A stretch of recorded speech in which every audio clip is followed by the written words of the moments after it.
Le loup et les 7 chevreaux des frères Grimm. Il était une fois une vieille chèvre qui avait 7 chevreaux et les aimait comme chaque mère aime ses enfants. Un jour, elle voulut aller dans la forêt pour rapporter quelque chose à manger. Elle les rassembla tous les 7 et leur dit : « Je dois aller dans la forêt, mes chers enfants. Faites attention au loup. S'il arrivait à rentrer dans la maison, il vous mangerait tout cru. Ce bandit sait jouer la comédie, mais il a une voix rauque et des pattes noires. C'est ainsi que vous le reconnaîtrez. »« Ne t'inquiète pas, maman, » répondirent les chevreaux. « Nous ferons attention. Tu peux t'en aller sans crainte. » La vieille chèvre bêla de satisfaction et s'en alla. Peu de temps après, quelqu'un frappa à la porte en criant : « Ouvrez la porte, mes chers enfants. Votre mère est là et vous a apporté quelque chose. » Mais les chevreaux reconnurent le loup à sa voix rude. « Nous ne t'ouvrirons pas, » crièrent-ils. « Tu n'es pas notre maman. Notre maman a une voix douce et agréable, et ta voix est rauque. Tu es un loup. » Le loup partit chez le marchand et y acheta un grand morceau de craie. Il mangea la craie et sa voix devint plus douce. Il revint ensuite vers la petite maison, frappa et appela à nouveau. « Ouvrez la porte, mes chers enfants. Votre maman est de retour et vous a apporté pour chacun un petit quelque chose. » Mais tout en parlant, il posa sa patte noire sur la fenêtre. Les chevreaux l'aperçurent et crièrent : « Nous ne t'ouvrirons pas. Notre maman n'a pas les pattes noires comme toi.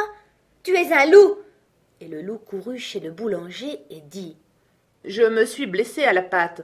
Enduis-la-moi avec de la pâte. » Le boulanger lui enduisit la pâte et le loup courut encore chez le meunier. « Verse de la farine blanche sur ma pâte, » commanda-t-il. « Le loup veut duper quelqu'un, » pensa le meunier, et il fit des manières. « Si tu ne le fais pas, je te mangerai. » Le meunier eut peur et blanchit sa pâte. Et oui, les gens sont ainsi.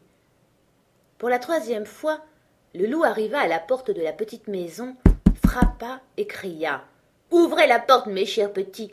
Maman est de retour de la forêt et vous a apporté quelque chose. »« Montre-nous ta patte d'abord, » crièrent les chevreaux, « que nous sachions si tu es vraiment notre maman. » Le loup posa sa patte sur le rebord de la fenêtre, et lorsque les chevreaux virent qu'elle était blanche, ils crurent tout ce qu'il avait dit et ouvrirent la porte.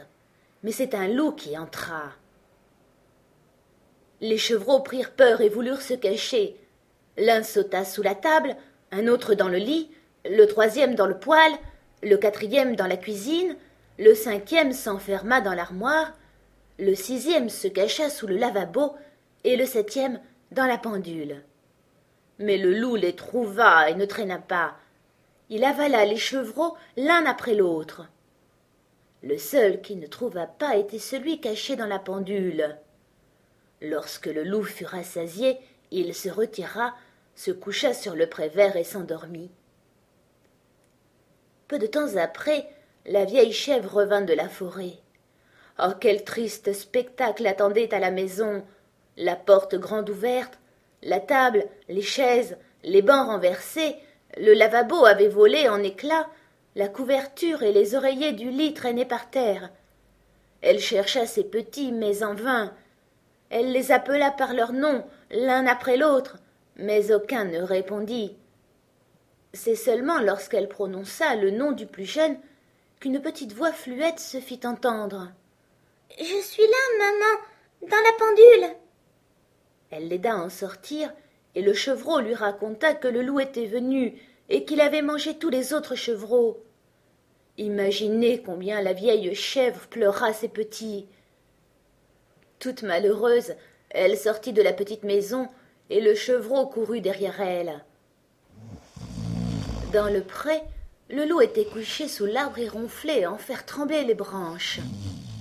La chèvre le regarda de près et observa que quelque chose bougeait et grouillait dans son gros ventre. « Mon Dieu !» pensa-t-elle, « et si mes pauvres petits que le loup a mangés au dîner étaient encore en vie ?» Le chevreau dut repartir à la maison pour rapporter des ciseaux, une aiguille et du fil. La chèvre cisailla le ventre du monstre, et aussitôt le premier chevreau sortit la tête. Elle continua, et les 6 chevreaux en sortirent l'un après l'autre, tous sains et saufs, car dans sa hâte, le loup glouton les avait avalés tout entiers.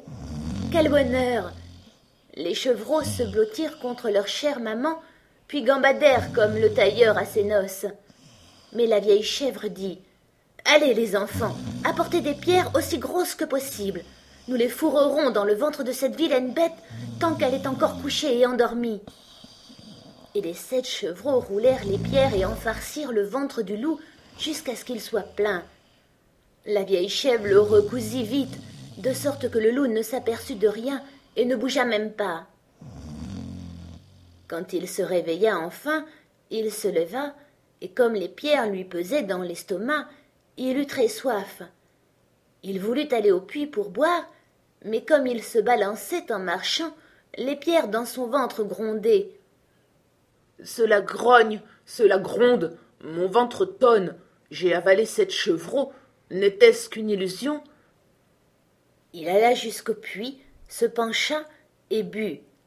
Les lourdes pierres le tirèrent sous l'eau, et le loup se noya lamentablement. Les 7 chevreaux accoururent alors et se mirent à crier « Le loup est mort, c'en est fini de lui !» Et ils se mirent à danser autour du puits, et la vieille chèvre dansa avec eux.